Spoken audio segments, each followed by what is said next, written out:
Generate effects create animated graphic elements from scratch, and they can generate a wide range of effects, from repetitive graphic shapes all the way through flowing organic patterns. In this tutorial, we will create a series of repeating lines using the checkerboard generate effect.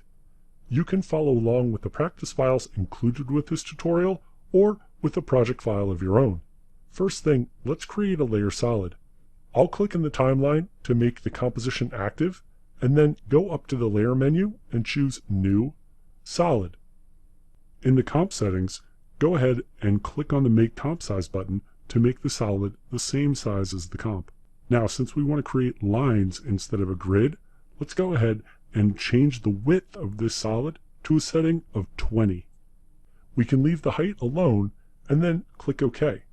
It doesn't matter what color your layer solid is because that's going to be overridden by the effect. So with the layer solid selected in the timeline, let's go up under the Effect menu and go down to Generate. In here, let's generate a checkerboard. Let's adjust our checkerboard settings starting at the top. I want the anchor point to start off the left edge of the canvas, so I'll change the X here to a value of -1, and then I'll press Tab to move to the Y setting. Here we can go ahead and have it start right at the top of the composition, so I'll type 0. Now we can move down to the width setting, press the Tab key, and change the width from 16 to 25, and then press Enter to set the size. Now if we look at the layer solid, you can see it doesn't look like a grid at all. Let's reposition this layer in the timeline by clicking on the white solid layer and positioning it between layers 2 and 3. Once you let go, notice now the shape is behind the lion. In order to make this look like lines, I'm going to press S on my keyboard to open the scale for the currently selected layer 2. Go over to the chain and click on it once to unlock the proportions. I'm going to hover over the X parameter and hold down Shift and then click and drag to the right to quickly increase the size of these lines. And you want to make sure the lines go all the way off the edges of the canvas. Now these are really bright white, so I'll select layer 2 and press T to open the opacity, and we'll just click and drag to bring the opacity down to a setting around 21. Now to animate these lines, I'd like them to flow from the top to the bottom, and to do that, we'll keyframe the anchor. Since our current time indicator is already at frame 0, go ahead and just keyframe the anchor setting in the Effect Controls panel. Move the current time indicator to the end of the timeline by pressing the End key on your keyboard. You can also just click and drag in the timeline. Make sure you're on frame 9 seconds and 29 frames. To animate the anchor point, let's move it down on the Y-axis. Enter a value of 200 in the Y parameter.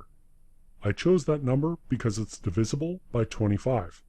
Now that we have multiple keyframes, go ahead and press the spacebar on your keyboard to preview the animation. And sure enough, we have lines moving vertically in the scene. Now pay close attention to the animation as the current time indicator moves down the timeline. I think you'll notice once it gets to the end, there's a very slight hiccup that occurs. So I'm going to press the spacebar to stop playback, because I want you to select layer 2 and press the U key to reveal these two keyframes. Let's press the J key and the K key on your keyboards to navigate back and forth between the two keyframes in the timeline. You'll notice there's no visual difference from one to the other. And that's because these keyframes were perfectly divided by 25, and 25 happens to be the width of our line. So even though the lines are moving down in the composition, since it's an even number and they're repetitive, it just looks like the exact same frame.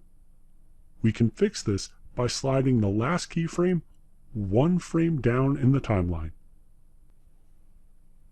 After you move the keyframe, go ahead and press the spacebar to view our handiwork. Now, whenever you're animating repeating shapes, it's always wise to pay attention to the mathematics of the animation. In this instance, by animating the anchor with a number that's divisible by the width of the line, made it extraordinarily easy for us to create this nice, smooth background animation. When I look at this lion, I think he looks like he's meditating and thinking happy thoughts. But honestly, the background is a little plain. So to complete this build, let's add a flowing abstract background to help reinforce this positive energy. Let's start down in the timeline by looking at how the project's built. Layer 1 contains the lion, and the background layer is separate. Let's go ahead and select the green background layer, and then go up under the Layer menu and choose New, Solid. Make sure to click Make Comp Size, and then I use the eyedropper to sample the green background, but it really doesn't matter what color you choose. Go ahead and click OK, and since we had the green background layer selected, the solid was placed right above our selection, exactly where we want it. Now to generate some graphics. With Layer 2 selected, we can go up under the Effect menu, go down to Generate, and choose Cell Pattern. Go to the top of the Effect panel and click on the drop-down to the right next to Cell Pattern. These options will give you different styles of graphics you can create. Feel free to browse through a couple of the different patterns, but once you're finished, choose Bubbles and enable Invert. Then go down to the Size option. I'll click and drag to scrub the size up. I'd like it to be a little larger. Let's set it to a size right around 250. Now if we go down to the offset setting and scrub on the X parameter, notice we could animate how this element moves side to side or up and down, but honestly I want this to undulate. So I'll just press Ctrl Z on Windows or Command Z on the Mac to undo, and for the evolution I'll just click and drag, and as I'm dragging to the right, notice the background is undulating, which is exactly what I want. Now this first number here is a full rotation of evolution. So let's make sure both of those are set at 0 and click the stopwatch to set our first keyframe for the evolution. Press End on your keyboard to move the current time indicator to the end of the timeline, and then set the first evolution setting to 2 and press Enter when you're finished. Go ahead and press the spacebar to preview the animation. If you look in the info panel, you'll notice it's not playing back in real time, but that's fine. I'm getting a good idea as to what this looks like.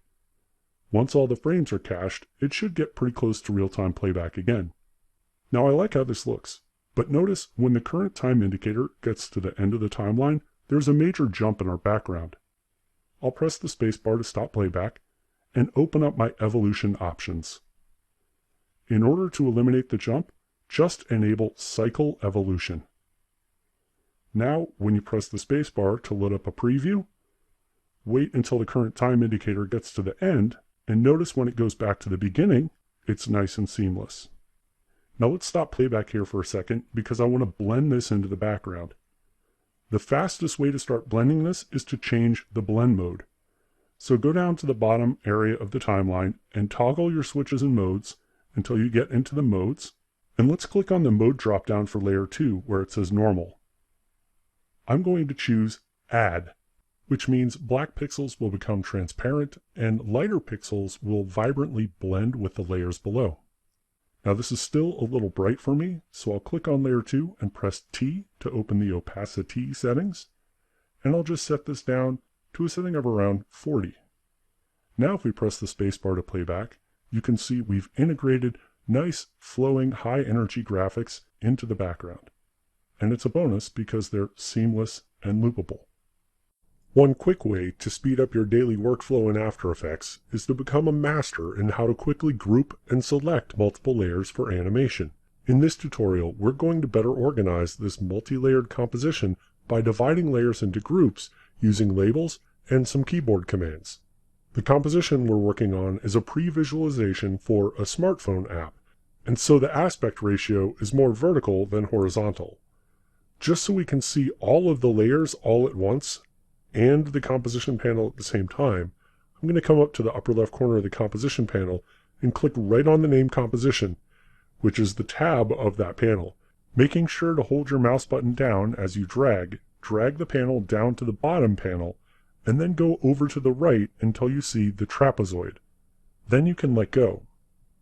And then hover over the top part of that panel that we just relocated, and click and drag up once you get the double arrows.